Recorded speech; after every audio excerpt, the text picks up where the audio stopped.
Bonjour. Aujourd'hui, je vais essayer de répondre à une question un peu difficile, qui est pourquoi, quand on prie pour les malades, certains sont guéris et pas d'autres. Alors, avec humilité, c'est-à-dire que bon, la vérité, c'est qu'on ne sait pas. Les plans de Dieu sont pas ceux des hommes.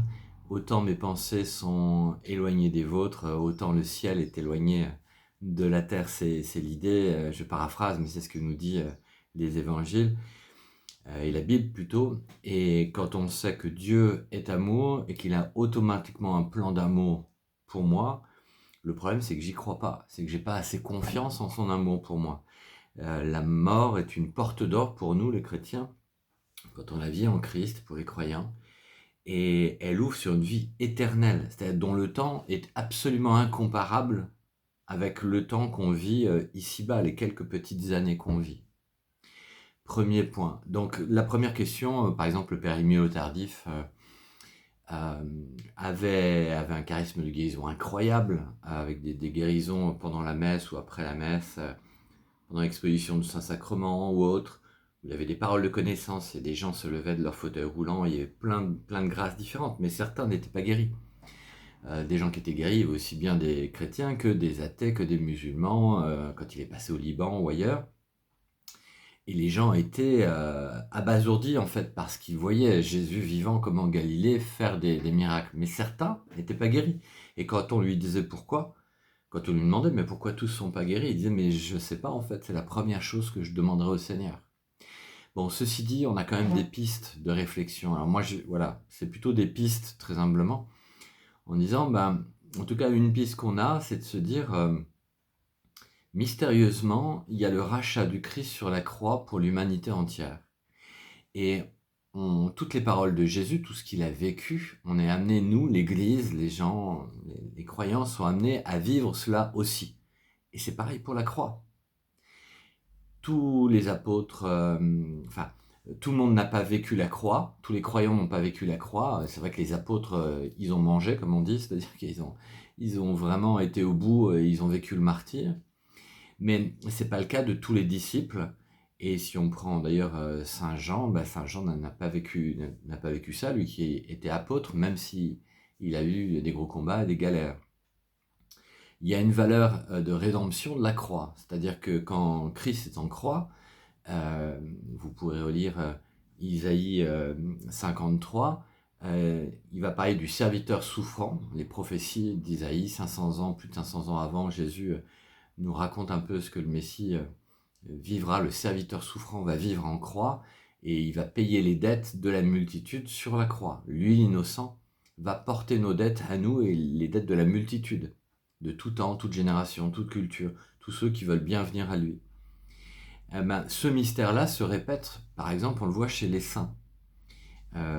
C'est-à-dire que mystérieusement, il y a des gens qui sont appelés à unir leur souffrance à Jésus en croix.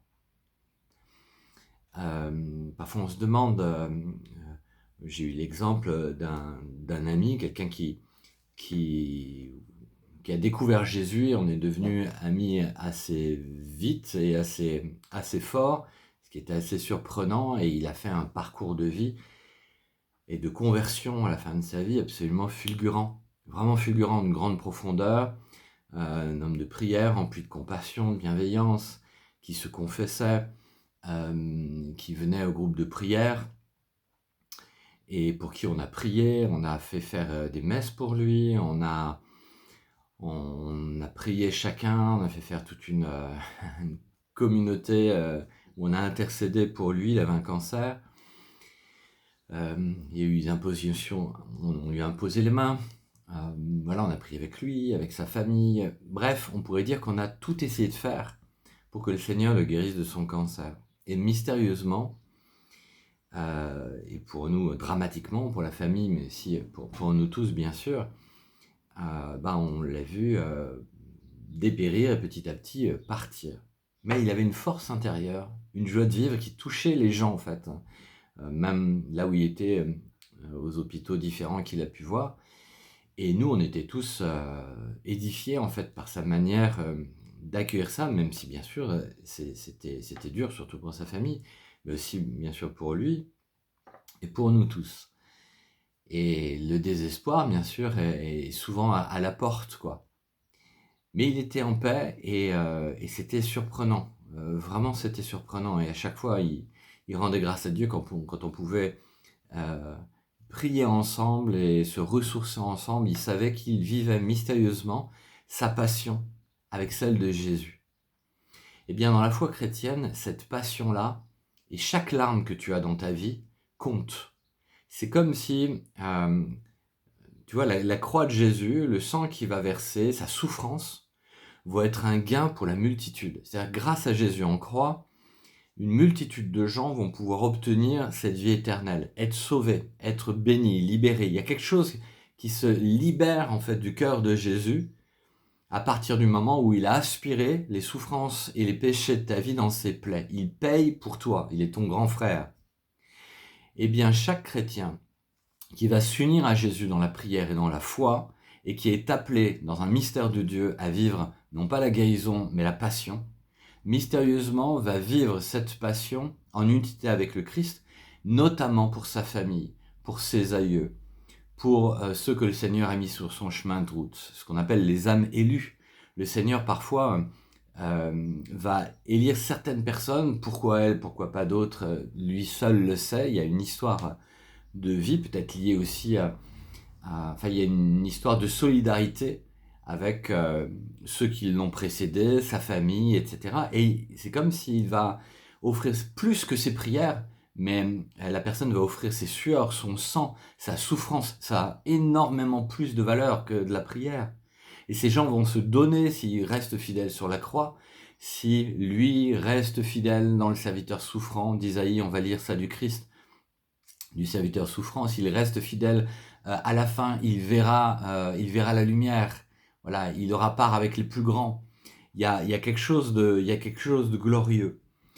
Euh, pour la petite histoire, cet homme dont je vous parle, moi, donc il est parti et un jour, j'étais à la messe et le Seigneur m'a accordé une vision, une sorte d'image où je le voyais, lui, donc qui était décédé, ou plutôt enciellé, comme j'aime à dire. Et il était en paradis, il y avait de l'herbe verte en paradis, il était à côté de Jésus, et il me faisait un signe comme ça, avec ses doigts, comme ça, tac. Alors vous, ça vous parle peut-être pas, mais moi ça me parle parce qu'en fait, quand j'avais prié avec lui, quelques mois avant, au groupe de prière, pour me remercier, il m'avait fait ce signe-là. Et moi je savais que ça voulait dire merci. Et ça a été très fort quand je l'ai vu, j'étais certain qu'il était avec le Seigneur en paradis. Je vais vous expliquer pourquoi j'en étais certain même. Ce que je pourrais dire, c'est que, et je donne un exemple pour que vous compreniez, un jour on était devant le Saint-Sacrement en prière, une soirée de prière, et le Seigneur me dit, voilà, il y a une dame qui est entrée, et j'ai l'image d'une dame avec un bras en écharpe, vous voyez, comme ça, avec un mal au bras droit. Et le Seigneur me met au cœur quelque chose sur cette dame. Donc je le dis au micro, je dis voilà, il y a une dame qui est entrée, qui a été amenée par une amie, ce que le Seigneur m'avait dit, et elle a mal au bras droit. Le Seigneur l'a guérie. Et quelques instants après, il y a une dame qui vient devant le Saint-Sacrement, devant Jésus exposé dans l'Eucharistie, s'agenouille et prie. Et je sens le Seigneur qui me dit avance-toi et prie avec elle. Donc je vais vers elle, je parle un petit peu, et elle me dit tout à l'heure, quand vous avez dit la parole, etc., c'était moi, je suis venu amené par une amie, et dès que vous avez dit la parole, ma douleur au bras droit que j'avais a disparu tout de suite. Et elle me dit, j'ai encore des douleurs à la nuque, à différents endroits, je me souviens plus où là. Donc on a prié, et devant le Saint-Sacrement, le Seigneur l'a guéri. Alors on a prié au nom de Jésus. Donc vous voyez, je sais que le Seigneur parle par don de connaissance. C'est-à-dire parfois il te montre des choses, il te dit des choses. Donc je crois vraiment quand il me dit que cet ami est en paradis à sa droite, il est avec lui. Et cet ami m'avait dit, si le Seigneur me guérit, j'aimerais vraiment faire partie de votre équipe, marcher avec vous pour aller prier pour les malades, pour aller prier pour les souffrants, pour annoncer Jésus, parce qu'il a bouleversé ma vie. Et ce que je ressens, sa présence, son bonheur, sa paix, malgré la souffrance, voilà, il faut que ça soit connu. Et j'ai l'assurance par cette image que j'ai reçue que cet homme fait partie de l'équipe, mais auprès du Seigneur. Pas comme nous tous, avec le prêtre, avec lui, on l'avait voulu, enfin on aurait voulu que ça se passe ici-bas, mais mystérieusement, il intercède en équipe avec nous, avec nos anges gardiens, avec le Seigneur au ciel. C'était pour nous, c'est assez fort, et bien sûr ça n'enlève pas la souffrance et la douleur. Et je pense que une piste de réflexion, c'est de se dire, bah oui, et si on regardait un petit peu les saints, si on regardait Jésus en croix, mais aussi les saints, Carlo Acuti, Thérèse de Lisieux et d'autres, ils ont vécu la maladie. Et eux aussi avaient une famille. Ils ont laissé une famille en souffrance quand ils sont partis. Mais regardez les fruits que ça a apporté. Des millions de gens, des gens ont été extrêmement touchés par ces saints, par ces gens qui avaient été en unité telle avec le Christ grâce à l'Eucharistie prise tous les dimanches et peut-être plus encore, à la confession, à la prière, mais surtout à la simplicité, à de l'amour en barre, quoi. Et c'est vraiment ce que ces gens ont. Moi, c'est ce que j'ai senti chez cet ami et c'est ce que je sens chez ces saints. Il y a cette piste de dire des gens sont appelés par le Seigneur, pas contre leur gré. Il y a une forme de oui intérieur qui est dit, comme tu veux, Seigneur Jésus. Non pas comme je veux. Quand Jésus est au jardin de Gethsémani, il va dire qu'il m'en soit fait, voilà, que cette coupe s'éloigne de moi, Seigneur, va-t-il dire, cependant qu'il n'en soit pas fait selon ma volonté, mais ta volonté. Et il va répéter ça 3 fois, alors que dans les évangiles, il nous disait de ne pas répéter la prière. Ce qui veut dire qu'il était en grande souffrance, tellement grande qu'on le voit poser son front à terre au jardin de Gethsémani. On nous dit qu'un jardin l'a vu pleurer et qu'il avait les sueurs de sang. Vous savez, ces sueurs de sang, on va retrouver ça quand quelqu'un de extrêmement angoissé, dans les couloirs de la mort par exemple, est condamné à mort. Il sait qu'il va mourir, et dans cette angoisse, eh bien, il y a des sueurs de sang. Voilà ce que Jésus a vécu. Bon, eh bien, ça a de la valeur pour Dieu, ça. Et il y a une forme de solidarité spirituelle où les péchés de nos ancêtres retombent sur la création et les créatures et génèrent la maladie, la mort, la souffrance. Et c'est valable pour nous aussi. Le bien qu'on fait ou le mal qu'on fait a une conséquence chez les autres.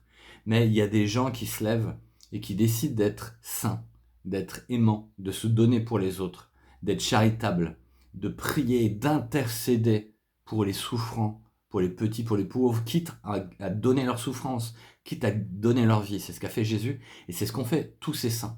Donc je crois qu'une des pistes qui pourrait s'ouvrir à nous, c'est de se dire, bah, ok, je vais lire pour mieux comprendre ça, des saints qui sont passés par là. Le Padre Pio ou Saint François d'Assise qui ont été stigmatisés et bien d'autres. Thérèse de Lisieux, je disais. Et voilà, des tas de saints qui sont passés par la maladie et qui ont offert cela avec en même temps tout leur talent. Thérèse a beaucoup écrit. C'est génial de lire ses textes. Carlo Acuti a fait cette exposition de 150 miracles eucharistiques pour réveiller les générations. Voilà, pour montrer que Jésus est vraiment présent à la messe dans la Sainte Eucharistie. Bon, alors c'est qu'une piste, c'est plusieurs petites pistes, plusieurs petites idées avec mes mots à moi et mes pauvretés, mais ceci dit, je vous invite peut-être à chercher là-dedans, à prier, à pas vous laisser abattre si vous rencontrez ces difficultés. Il y a des mystères et c'est vraiment dans la confiance en l'amour de Jésus pour nous que notre cœur va être restauré et qu'on va pouvoir continuer ce que eux ont planté dans nos vies. Voilà, sans désespérer, mais en se disant mystérieusement, on reste unis, et on reste unis ensemble par le Christ pour aller en relever d'autres, pour aller transmettre ce que ces gens qui nous ont précédés ont commencé à transmettre, et nous, on doit continuer à notre manière, avec nos talents, en gardant foi, espérance, prière, voilà, fidélité à Dieu, ne pas mettre sur les épaules de Dieu les fautes du diable, les fautes du mystère de celui qui va amener la mort, le mal, la maladie, le péché. Non, Dieu est celui qui donne sa vie pour toi sur la croix. Quand il était en Galilée, il a guéri tous ceux qui pouvaient guérir, tous ceux qui venaient à lui, même à Nazareth. Il nous était dit que certains, dans sa ville natale, n'étaient pas guéris parce qu'ils ne croyaient pas en lui. Donc c'est important de garder la foi, de garder sa main et d'apprendre en fait ce ministère, par exemple, de guérison. D'apprendre, voilà, de côtoyer, de comprendre. Et c'est au fur et à mesure du temps que, comme la charité, comme d'autres choses, on a besoin d'apprendre, on a besoin de fréquenter On a besoin d'avancer petit à petit. Et alors ça grandit en nous et on s'aperçoit que l'onction, la présence de Dieu et l'efficacité de la prière va grandir aussi au fur et à mesure du temps. Mais on est juste des priants, des frères et des sœurs qui prient les uns pour les autres. Un jour, j'ai besoin que tu pries pour mes souffrances, pour moi. Et un autre jour, c'est toi qui as besoin que je prie pour toi. Mais on n'est pas maître de la réponse de Dieu. Voilà, on doit accepter qu'il est l'amour, mais sa volonté, lui, il voit l'éternité. Hein, il voit le salut des âmes, alors que nous, on a une vue à hauteur de nez qui s'arrête à notre mort. Voilà, et c'est très petit par rapport à l'éternité d'amour et de vitalité de Dieu que veut donner à chacune de nos âmes.